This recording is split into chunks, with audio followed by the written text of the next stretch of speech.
My husband insisted on opening our marriage after 15 years, claiming he's polyamorous, and his girlfriend, who called herself a relationship coach, convinced him to liquidate his $180K retirement account before she disappeared with a fake name, leaving him broke and living in his car while paying me alimony. I'm 38 years old and my name is Rebecca. I work as a library director for a large public library system. Until 6 months ago, I was married to my husband of 15 years, Graham. He's 41 and worked as an insurance underwriter for a regional company. We met when I was 23 and fresh out of graduate school with my library science degree. Graham was 26 and already established in his career. We met at a friend's wedding where we were both part of the wedding party. Our relationship was traditional in every sense. We dated for 2 years before getting engaged, had a modest wedding with about 100 guests, and bought a small starter house in the suburbs. 3 years into our marriage, we upgraded to a larger 4-bedroom colonial with a nice backyard. We never had children, not because we couldn't, but because we both enjoyed our careers and the freedom of being a couple without kids. We traveled a few times a year, hosted dinner parties for friends, and lived a comfortable middle-class life. Graham was predictable in the best way. He went to work every weekday, came home at the same time, enjoyed his routine of watching sports on weekends, and rarely deviated from our established patterns. I appreciated the stability. After growing up in a chaotic household with parents who divorced when I was young, I valued the calm predictability of my marriage to Graham. We had our issues like any couple. Graham could be stubborn about small things, like insisting on a particular brand of coffee or refusing to try new restaurants. I tended to overwork and bring stress home from the library.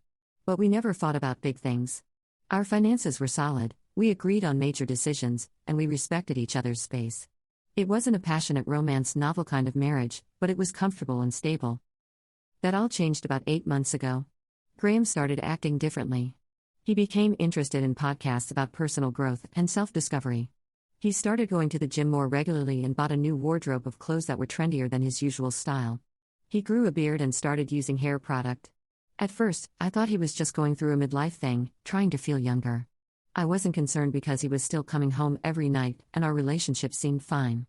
Then came the conversation that started everything. It was a Saturday morning in early February. I was drinking coffee and reading a book when Graham sat down across from me with this serious expression. He said he needed to talk to me about something important that had been on his mind for months. He said he had been doing a lot of self-reflection and research, and he had come to realize something crucial about himself. He told me he believed he was polyamorous.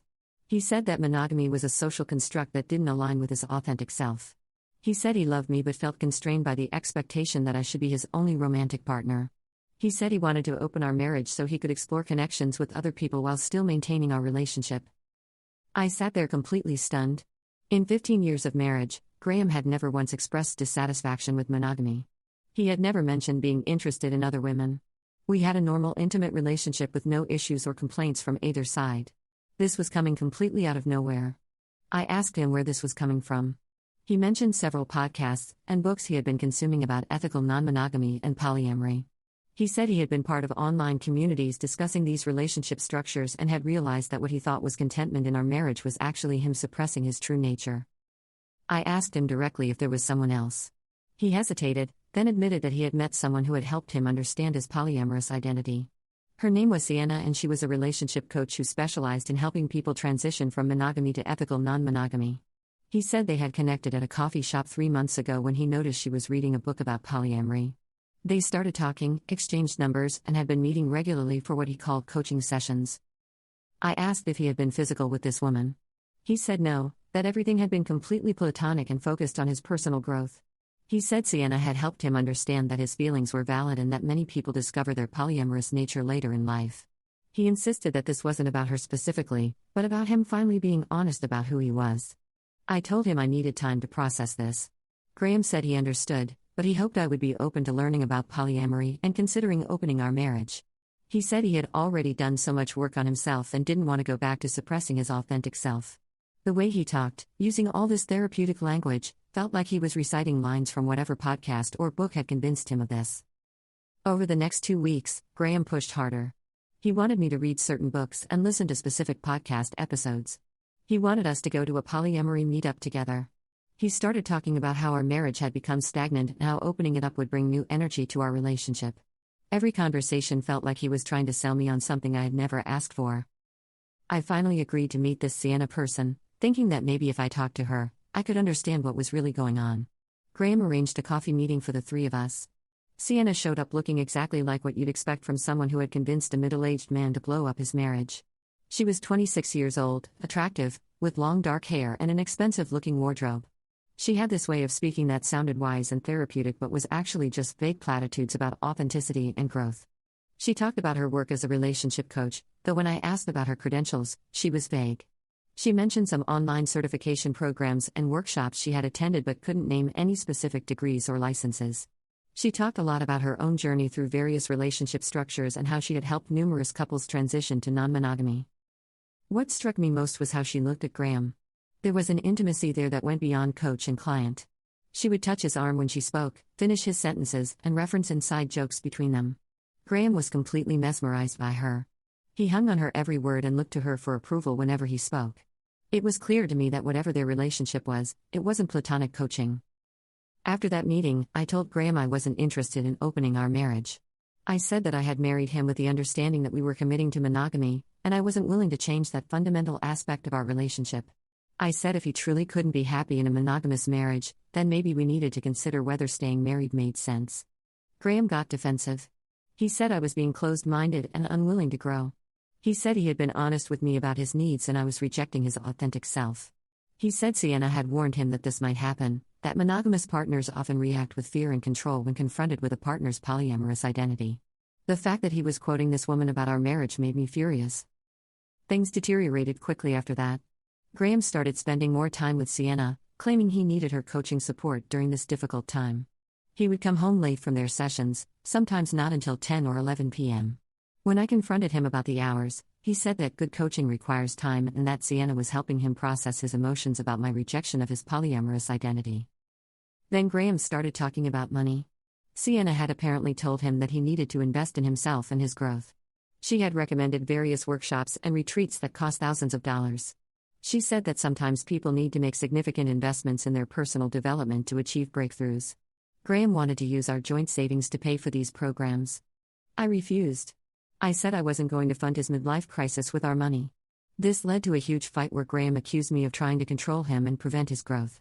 He said that Sienna had offered to help him in other ways, that she believed in his journey even if I didn't. He said she had suggested he could liquidate his retirement account to fund his personal development, and he was seriously considering it. I told him that would be insane. He had about $180,000 in his retirement account from 15 years of steady contributions and employer matching. Liquidating it would trigger massive tax penalties and leave him with nothing for the future. But Graham was convinced that investing in himself now would pay off in ways that money in a retirement account never could. He said Sienna had explained that traditional financial planning was based on fear and that real growth required bold moves. Update 1. 2 weeks after that fight, Graham came home and said he wanted a divorce. He said he couldn't stay in a marriage with someone who didn't support his authentic self. He said Sienna had helped him see that our marriage was holding him back from experiencing true connection and growth. He said he had already consulted with an attorney and would be filing papers within the week. I was hurt and angry, but also somewhat relieved. If Graham wanted to blow up our 15-year marriage for a woman half his age who was clearly scamming him, then maybe it was better to end things. I immediately contacted my own divorce attorney, a woman named Victoria who came highly recommended. I explained the entire situation to her, including Graham's talk about liquidating his retirement account. Victoria said we needed to move fast. If Graham liquidated his retirement before the divorce was finalized, it could complicate the division of assets. She filed an emergency motion to prevent either of us from making major financial moves until the divorce was settled. The judge granted it, which meant Graham couldn't touch his retirement account without court permission. Graham was furious about this. He said I was trying to control his finances and prevent him from living his life. He said Sienna needed his investment in their future together, that she had plans for them that required capital. This was the first time he openly admitted that his relationship with Sienna was romantic, not just professional coaching. He said they were planning to move in together and that she had business ideas they would pursue as partners. I asked him what happened to polyamory and ethical non-monogamy. If he was truly polyamorous, why was he leaving me to be with her exclusively? Graham got flustered and said that sometimes people discover they're polyamorous but then meet someone who makes them want to practice relationship anarchy instead, whatever that meant. It was clear he was just repeating whatever Sienna told him without any real understanding. The divorce proceedings began. Victoria advised me that given the length of our marriage and our respective incomes, I had a strong case for keeping the house and receiving a portion of Graham's pension. She said that Graham's retirement account would likely be split 50-50, which meant I'd get about $90,000 even with the penalties from early withdrawal if he somehow got permission to liquidate it. But then something unexpected happened. Graham's attorney requested a court hearing to argue that Graham should be allowed to access his retirement funds. The argument was that these funds represented Graham's separate property from before the marriage, though this was false since most of the contributions had been made during our marriage. The real reason became clear during the hearing. Graham's attorney presented a document showing that Graham had a time-sensitive investment opportunity that would allegedly provide significant returns. The document was supposedly from Sienna's business venture, some kind of relationship coaching franchise that Graham would be investing in as a founding partner. The judge reviewed the paperwork and asked several questions about the legitimacy of this business opportunity. Sienna was actually called to testify about her business. She showed up dressed professionally and spoke confidently about her vision for expanding her relationship coaching practice into a nationwide franchise. She presented a business plan that looked impressive on the surface, with projected revenues and expansion timelines. She said Graham's investment would give him a 40% stake in the company and that she expected returns to exceed 200% within 3 years. Victoria cross-examined her, asking about her business credentials, her existing client base, and the specifics of how the franchise model would work. Sienna's answers became vaguer under pressure. She couldn't provide concrete numbers about current revenue. She couldn't name any existing clients beyond Graham. She couldn't explain the specific mechanics of how the franchise would operate. It became clear that this was not a legitimate business opportunity. The judge denied Graham's request to access his retirement account. She said that the investment opportunity appeared speculative at best and potentially fraudulent at worst. She said that retirement funds accumulated during a marriage were marital property and that one party couldn't unilaterally make risky investments with those funds during divorce proceedings. Graham looked devastated when the ruling was announced. Sienna, sitting in the back of the courtroom, looked angry. After that hearing, Graham moved out of our house. He said he couldn't stand to be around me anymore since I had blocked his opportunity to invest in his future with Sienna. He moved into Sienna's apartment, a small one-bedroom in a trendy part of downtown. He said it was temporary until they could use his money to get something bigger together. Over the next month, I heard through mutual friends that Graham was acting strangely. He had stopped showing up to his regular poker night with his guy friends. He wasn't responding to messages from his brother. Someone saw him at the grocery store and said he looked stressed and had lost weight. Another friend saw him and Sienna at a restaurant and said Graham was picking up the check for an expensive meal while Sienna barely looked up from her phone. Then came the bombshell. Graham managed to get his hands on money another way. He had a small investment account separate from his retirement, something I had forgotten about with only about $30,000 in it. He also took out personal loans against his salary, borrowing another $15,000. And somehow, he convinced the divorce court to give him early access to a portion of his retirement account by arguing extreme financial hardship. The judge released $45,000 to him, which after penalties and taxes gave him about $32,000 in cash. Graham gave all of this money to Sienna. About $77,000 total. Sienna told him it was the seed capital they needed to get her business off the ground. She said she was finalizing partnership paperwork and that Graham would be made an official co-owner once all the legal details were sorted out. She said they needed to move quickly to secure some opportunity that was apparently time-sensitive. Victoria learned about these transactions through the financial discovery process and was furious. She filed a motion arguing that Graham had violated the spirit of the court's order by liquidating other assets and taking on debt to give money to Sienna. But the damage was already done. The money was gone. 2 weeks after Graham gave Sienna that money, she disappeared. Graham came home to her apartment one day to find it empty. All her belongings were gone. Her phone number went straight to a disconnected message. Her social media accounts were deleted. The business documents she had given Graham turned out to be worthless, filled with fake addresses and bogus LLC registrations. Sienna wasn't even her real name. Graham called me, panicked and crying. He said he had been scammed, that Sienna was a con artist, that he had lost everything. He said he had filed a police report, but the officers told him it would be nearly impossible to track her down since she had clearly been using a false identity. He said he had nowhere to go and no money left. He was still living in her apartment, but the lease was up in a week and he couldn't afford to renew it. I told him I was sorry he had been scammed, but that I couldn't help him. He had made his choices and now he had to live with the consequences. I told him to talk to his lawyer about what this meant for our divorce proceedings and hung up. Victoria said that Graham's financial losses actually worked in my favor for the divorce settlement since he now had significantly fewer assets to split. Update 2. The divorce was finalized 3 months ago. The settlement was better than I could have hoped for. I kept the house, which had about $240,000 in equity after the mortgage payoff. I received half of what remained in Graham's retirement account after his early withdrawals, which gave me about $67,000. I also received half of the equity in the house that Graham was entitled to, which meant another $120,000 that he would owe me over time. But the best part was the alimony. Victoria argued that Graham's income as an insurance underwriter had allowed me to take a lower-paying job in public service that I was passionate about. She argued that I had supported Graham's career advancement for 15 years with the understanding that his higher income would benefit our household. The judge agreed and ordered Graham to pay me $2,200 per month in alimony for the next 7 years. Graham tried to argue that he couldn't afford alimony because of his financial losses, but the judge said that Graham's decision to give his money to a con artist was not grounds to reduce his support obligations. The judge said Graham still had his job and earning capacity, and that his poor financial decisions didn't eliminate his responsibility to his ex-spouse. The divorce also included a provision that I would receive a portion of Graham's pension when he eventually retired. Victoria had pushed hard for this, arguing that the pension was a marital asset built during our 15 years together. The judge agreed, and I was awarded 40% of whatever pension benefits Graham eventually received. Graham had to move out of Sienna's old apartment when the lease ended. He couldn't afford first and last month's rent on a new place because of his debt load and alimony obligations. He ended up moving into his car for a while, a 2015 sedan that he had paid off years ago. I heard through mutual friends that he was showering at his gym and eating most of his meals at fast food restaurants because he couldn't afford much else. His brother eventually let him crash on his couch, but only after Graham agreed to go to therapy and acknowledged that he had been scammed. Graham apparently spent weeks in denial, insisting that Sienna must have had some emergency that forced her to disappear and that she would reach out once she could. He kept checking for messages from her, convinced that she would return his money and explain everything. It took a therapist walking him through all the obvious red flags to finally accept reality.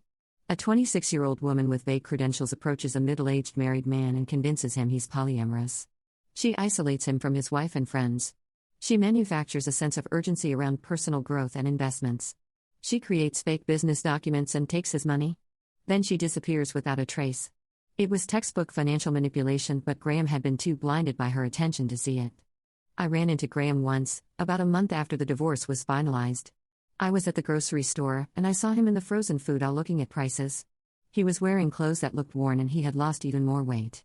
He saw me and immediately looked like he wanted to disappear, but I was already walking toward him. I asked how he was doing.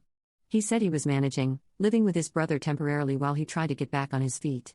He said he had been working overtime to try to pay off the personal loans he had taken out. He said his credit was destroyed and he was basically starting over financially at 41 years old. He apologized to me. He said he had been a fool, that he had destroyed the best thing in his life for a fantasy. He said Sienna had told him exactly what he wanted to hear, made him feel special and understood in a way he hadn't felt in years. He said he realized now that she had been manipulating him from the start, that everything about her was designed to extract money from him. I told him I wasn't interested in rehashing everything. I said I hoped he learned from the experience and that he could rebuild his life, but that we had nothing more to say to each other. He nodded and looked like he might cry. He said he understood and apologized again. Then he pushed his cart away toward the checkout. I felt a mix of emotions seeing him like that. Part of me felt satisfied that he was facing consequences for blowing up our marriage. Part of me felt sad for him because he had been genuinely scammed by someone who knew exactly how to exploit his vulnerabilities. But mostly I felt grateful that I had gotten out when I did and protected my own financial future. Victoria told me that Graham's situation was more common than people think. She said she had seen multiple cases of people in long-term marriages suddenly claiming to need open relationships, usually after meeting someone who made them feel young and excited again. She said these situations almost always ended badly for the person who initiated the opening, either because the new relationship fell apart or because they realized they had destroyed something valuable for temporary excitement. My life has moved forward in ways I never expected. I'm still working at the library and actually got promoted to regional director 6 weeks ago, which came with a nice raise. I've been traveling more, taking trips I always wanted to take but Graham never wanted to go on. I went to Iceland last month and hiked near glaciers. I'm planning a trip to New Zealand next spring. I also started dating someone new about 2 months ago. His name is Edward and he's a high school history teacher. We met at a community lecture series the library hosts. He's divorced with 2 adult children, 43 years old, and one of the most emotionally stable people I've ever met. He was married to his ex-wife for 18 years and they divorced amicably when they realized they wanted different things for retirement. He has no interest in polyamory or opening relationships. He's straightforward and honest and treats me with respect. Edward knows the whole story about Graham and Sienna. His reaction was perfect.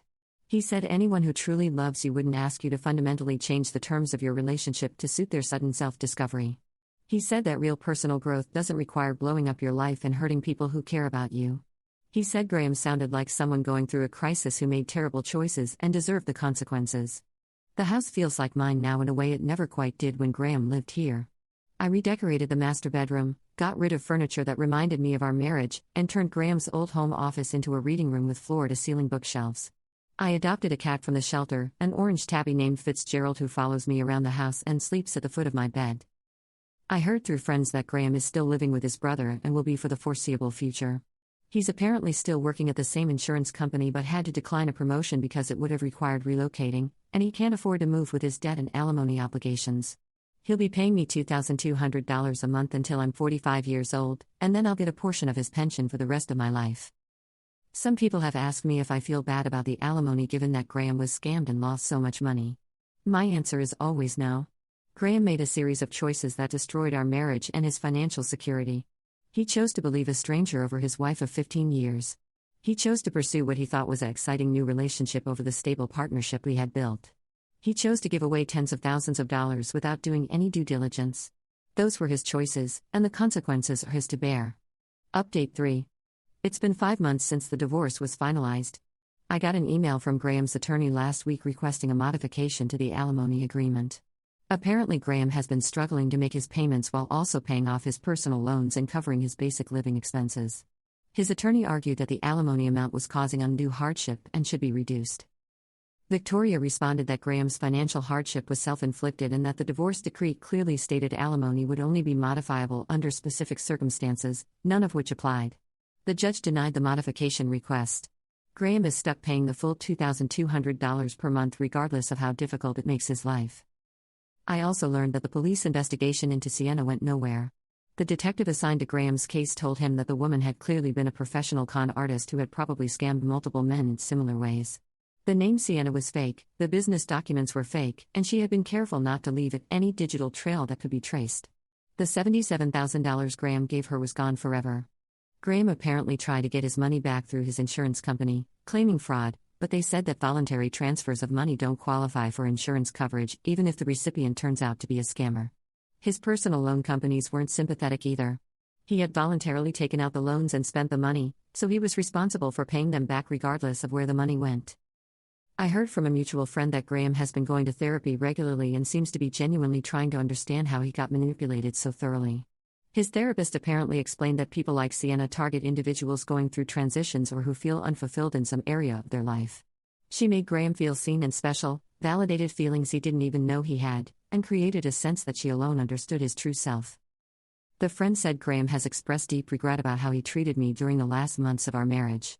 He apparently realizes now that the polyamory thing was just a manipulation tactic Sienna used to separate him from his wife so she could have exclusive access to his finances. He sees now how ridiculous it was to suddenly claim a polyamorous identity after 15 years of perfectly happy monogamy. But regret doesn't change the consequences. Graham is 41 years old, living with his brother, paying off debt, sending me alimony every month, and facing the reality that he destroyed his financial future for a con artist. He'll be working well into his late 60s now because he has nothing saved for retirement. His credit is ruined for years. His marriage is over. And he has to live with the knowledge that he did all of this to himself. Meanwhile, my life keeps getting better. Edward and I are getting serious. We've talked about moving in together later this year. He's met my friends and family, and everyone loves him. He's stable, kind, and treats me like an equal partner. We make decisions together and actually communicate about our needs and boundaries. It's everything my marriage to Graham should have been but never quite was. I'm also doing well financially. The alimony payments are consistent, which gives me extra breathing room in my budget. Combined with my salary increase from the promotion, I'm saving more money than I ever did while married. I'm putting money aside for retirement, taking nice vacations, and generally enjoying a quality of life I couldn't have afforded while supporting Graham's lifestyle. The house value has increased significantly over the past year as the market improved. I had it appraised recently and it's now worth about $480,000 with only $120,000 left on the mortgage. That means I have $360,000 in equity in a home that's entirely mine. Graham gave up his claim to any of that equity as part of the divorce settlement because he needed cash immediately to pay debts. I saw Graham one more time, about 3 weeks ago. I was at a coffee shop working on my laptop when he walked in. He didn't see me at first, and I watched him order a small black coffee, the cheapest thing on the menu. He looked tired and older than his 41 years. When he turned around with his coffee, he spotted me. He hesitated, then walked over. He asked if he could sit down for a minute. I said he could, but that I only had a few minutes before I needed to leave for a meeting. He sat across from me and stirred his coffee without drinking it. He said he wanted me to know that he had completed a financial fraud education program his therapist recommended.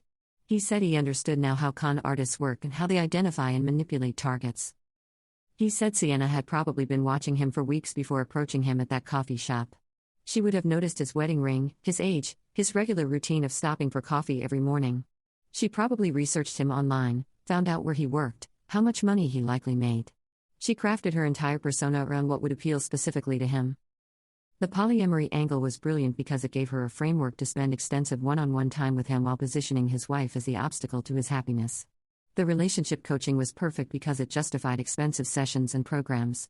The business investment opportunity created urgency and a reason for him to liquidate assets. Every step was calculated to separate him from his money while making him feel like he was the one making empowered choices. I listened to him explain all this and felt nothing.